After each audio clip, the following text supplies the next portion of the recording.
Mitä ei mukana oo? Oikein kivat morot sinne erilaisten näyttölaitteiden toiselle puolelle ja tervetuloa taas uuden videon pariin.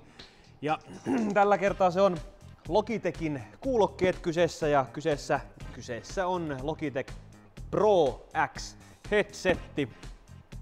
Otetaan paketti auki ja katsotaan mistä on kyse. Ja ensimmäisen laatikon sisältä löydämme laatikon. Laitetaan tämäkin tuosta nyt kiinni. Pahoittelut, että äänestäni löytyy lievää käheyttä. Siihen näkyville. Sieltä paketista löytyy kivasti pakattuna tuotteet. Meillä on tässä etualalla muoveissa itse headsetti. Avataan se siitä kohtapuoliin. Ja otetaan tuolta lärpäkkeen alta. Sieltä löytyy mikä tämä nyt on, USB dongle härpäke, eli tämä on siis tämän laitteen niin sanottu äänikortti. Sieltä löytyy vaihtopehmusteet tuohon headsettiin, kangasversiot. Ja yksi G-tarra. Siellä ei varmaan toivottavasti ollut mitään ihmeempää. Sitten on taas tämmöinen G-lärpyke.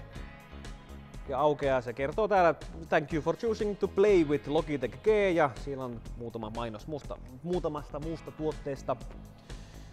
Sitten meillä on Setup Guide, eli pieni ohje tämän laitteiston käyttöönottoon, miten tämä tapahtuu. Ja Important Safety, Compliance and Warranty Information. Eli turvallisuus- ja takuu-leafletti. Löytyypä sieltä, kato täällä löytyy vielä, siellä on itse mikrofoni sitten, mihin tämän saa, tai siis mikä pistetään tuohon headsettiin kiinni. Ja sitten on pussukka, missä on G-logo, ja täällä sisällä on nämä kyllä vielä jotain. Siellä on johtoja.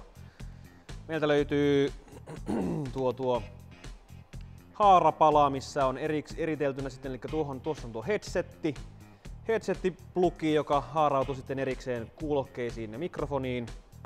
Sitten on headsetti, jossa johto, mistä löytyy äänenvoimakkuuden säätö sekä mikrofonin mykistystoiminto.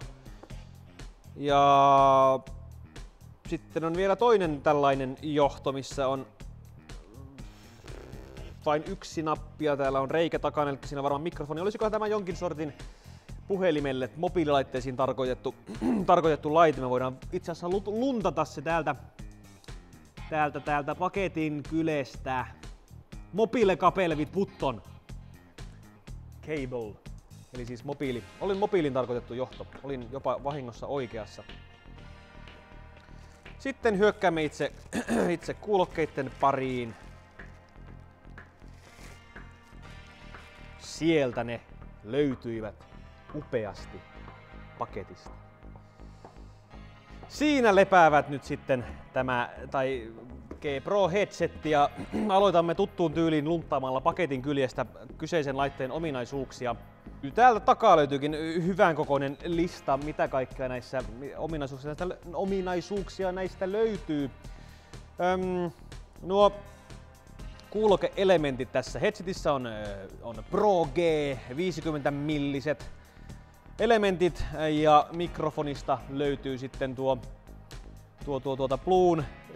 käytän Blue Voice Softwarea, eli sieltä löytyy Blue-mikrofoniteknologia tuosta setistä. Sitten se pikku mokkula, mikä minulla on täällä jossain tuosta, otetaan se noin. Eli mikä tämä nyt on, dakki. Tuo äänikortti, niin sillä saadaan sitten luotua tuo DTS Headphone. Sehän tarvitsee sitten tämän toimijakseen.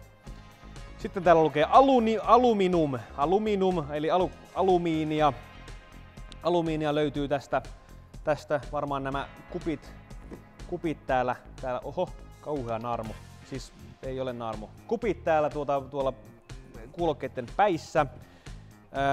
Headbandi on metallia. Sieltä löytyy tuo sanka, niin se on oikein kunnon metallia, eli kestää rajumpaakin menoa. Ja nuo pehmusteet ovat memory foamia, muistivaahtoa, mitä se sitten ikinä muistaako se sinun korvasi vai mikä tämän ikinä välttämättä ihan ymmärtänyt mikä tämän pointti on, mutta ne on memory foamia. Kuulostaa hienolta ja ne joustaa. Se on niiden tehtävä. Taajuusvaste 20 Hz-20 kHz. Eli siis 20 Hz-20 000 Hz.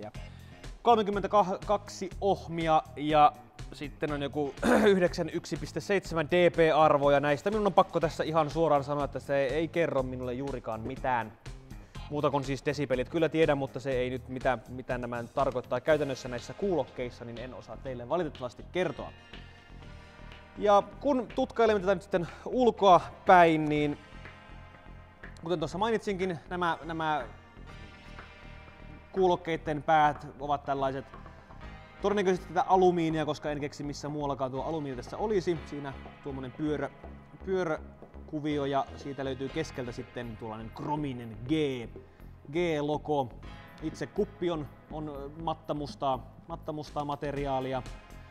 Ja kuten tuossa mainittiinkin, niin tämä itse sanka on metallinen. Sieltä löytyy tämmöiset kivat possun saparot, mitkä sitten mitä pitkin tuo ääni sitten kuuluu tai kulkeutuu elementeille.